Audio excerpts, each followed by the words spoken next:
دوستوں آداب عرض ہے، میں ہوں طلعت گل اور آج آپ کے سامنے ایک نیا مضمون لے کر حاضر ہوئی ہوں۔ اس سے پہلے کہ میں اپنا مضمون شروع کروں، آپ سے گزارش ہے کہ میرا channel Power Voice of London ضرور سبسکرائب کریں اور اس پہ جو بیل کا آئیکن ہے اسے ضرور پریس کریں تاکہ آپ کو میری ہر آنے والی ویڈیو ٹائم پر موصول ہو سکے۔ دوستوں ویسے تو اپریل کا مہینہ پاکستان میں سیاسی حوالے سے خاصا اس میں ہلچل مچی رہی ہے اور ہم نے بڑے اتار چڑھاؤ بھی دیکھے، لیکن میں سمجھتی ہوں کہ پچھلا ہفتہ ہمارے لیے بڑا ہی بھاری گزرا اور اندھوناک بھی ثابت ہوا، کیونکہ سماجی خدمات کے حوالے سے، انسانی حقوق کے حوالے سے کام کرنے والی ایک نہایت معتبر اور محترم شخصیت سے ہم محروم ہو گئے۔ جی، میں بات کر رہی ہوں محترمہ بلقیس عیدی صاحبہ کی، جو کہ 15 اپریل 2022 کو انتقال کر گئیں۔ میں نے ان کے حوالے سے کچھ لکھنے کی کوشش کی ہے اور میں امید کرتی ہوں کہ آپ غور کریں گے اس مضمون کے اوپر۔ کچھ ایسے ہے کہ معلوم نہیں کون سی بستی کے مکیں تھے، معلوم نہیں کون سی بستی کے مکیں تھے، کچھ لوگ میری سوچ سے بڑھ کر حسین تھے، کچھ لوگ میری سوچ سے بھی بڑھ کر حسین تھے، واقعی میری سوچ سے بھی بڑھ کر حسین، اعلیٰ ظرف اور سخی اگر میں نے دیکھا تو وہ بلقیس عیدی جی تھی۔ بچپن سے سنتے آئے ہیں کہ اس دنیا کا کاروبار کچھ اچھے لوگوں کی وجہ سے چل رہا ہے، ورنہ اس دنیا میں جتنے گناہگار ہیں تو یہ دنیا تو کب کی ختم ہو چکی ہوتی۔ اس بات میں کتنی صداقت ہے اس پر میرا کوئی یقین نہیں ہے، مگر ایک بات پر میرا بڑا پختہ یقین ہے کہ کچھ لوگوں کے اس دنیا سے جانے سے اس دنیا کے کاروبار میں خلل ضرور پڑتا ہے اور ان کی کمی کو پورا کرنا کسی حد تک ناممکن ضرور ہوتا ہے۔ ایسا ہی کچھ میں نے بلقیس عیدی صاحبہ کے جانے کے بعد محسوس کیا ہے۔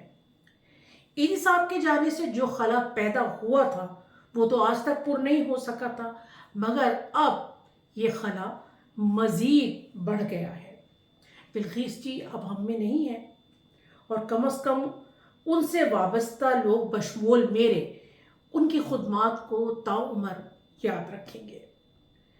بلقیس جی کی خدمات کسی ایک قوم، نسل، مسلک یا فرقے تک محدود نہیں تھی، بلکہ اس میں ایک عالمگیریت تھی۔ انہوں نے جس طرح حقوق انسانی کے لیے، خلق انسانی کے لیے کام کیا کہ بقول شاعر کہ ڈھونڈو گے اگر ملک کو ملنے کے نہیں نایاب ہیں ہم، اور یہ شعر پوری طرح بلقیس عیدی جی پر لاگو ہوتا ہے۔ ایک چلبلی نٹکھٹ کم عمر لڑکی سے مادر وطن کا سفر کوئی آسان سفر نہیں تھا۔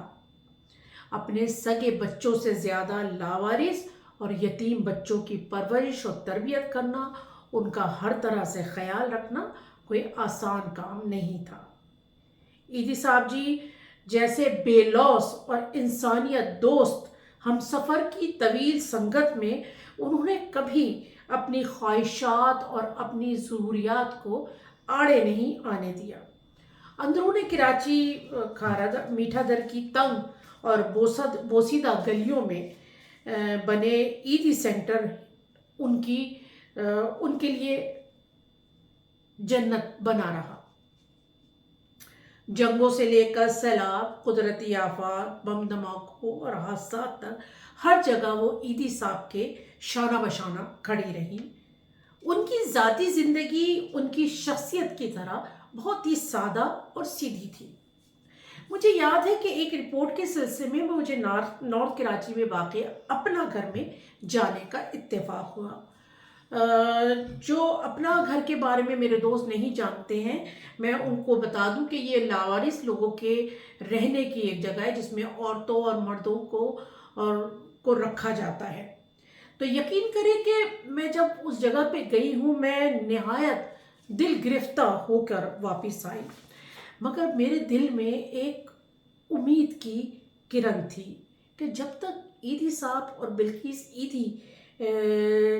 جیسے افراد اس دنیا میں موجود ہیں، کوئی لاوارث سڑکوں پر نہیں مرے گا، بلکہ لاوارث ہی کیوں، وہاں میں نے بہت سے ایسے افراد دیکھے جن کو ان کے ورثہ اپنا گھر کی پناہ میں دے کر چلے گئے تھے، جن کو اور ان کو بلقیس جی نے سنبھالا۔ میرے نزدیک ان کا سب سے اہم کام ان کی جھولا اسکیم تھی،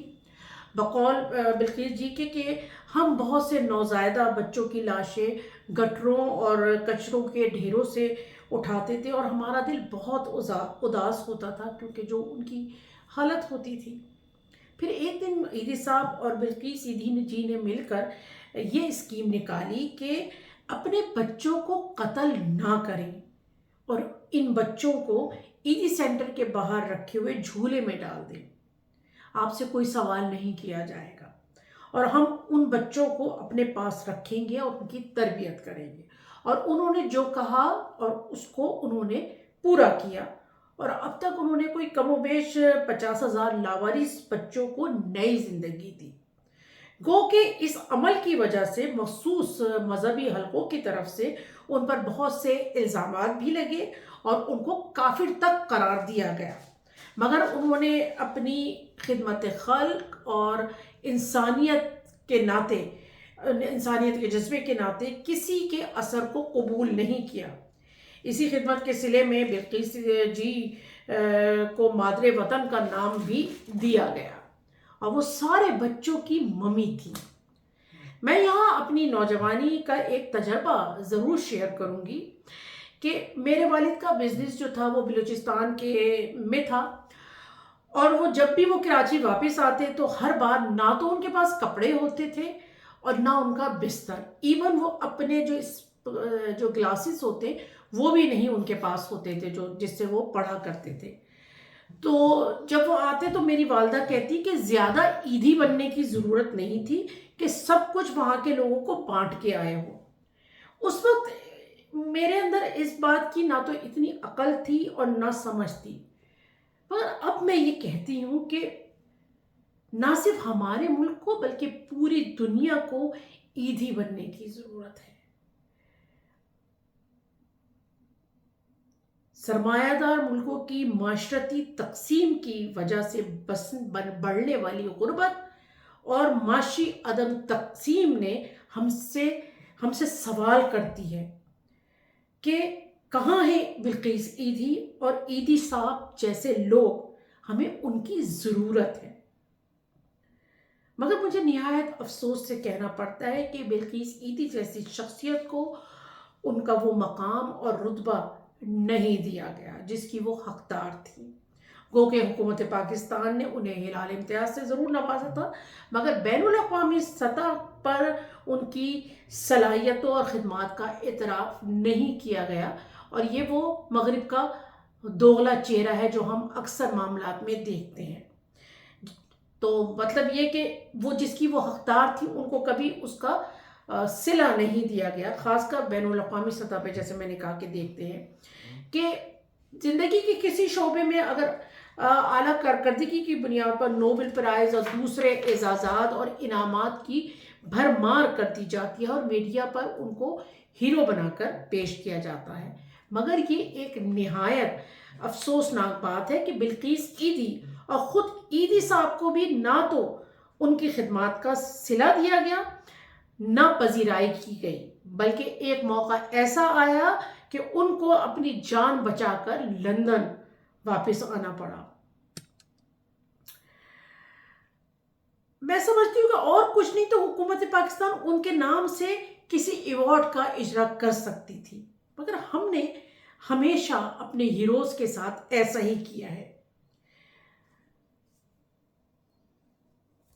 بہرحال روس نے ان کو